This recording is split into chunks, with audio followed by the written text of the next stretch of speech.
Kaş ki bu kadar nəfsinə itaat eləyənə qədər ağlına tabi olaydı. Aşık ve ağıl Züleyxa aşık deyil. Bu həvəsi səhvən eşq kimi təsəvvür eləməyin. Eşq müqəddəsdir. Kirli, çirkab ürəklərdə yuva sala bilməz.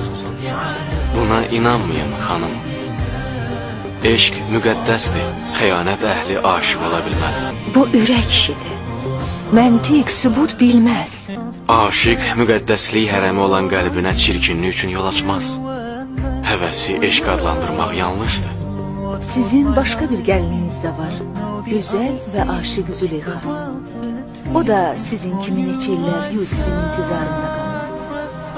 Deməli sən də mənim kimi aşık olmusan.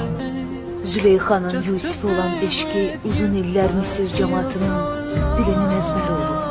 Deməli sən də hicran çəkmisən.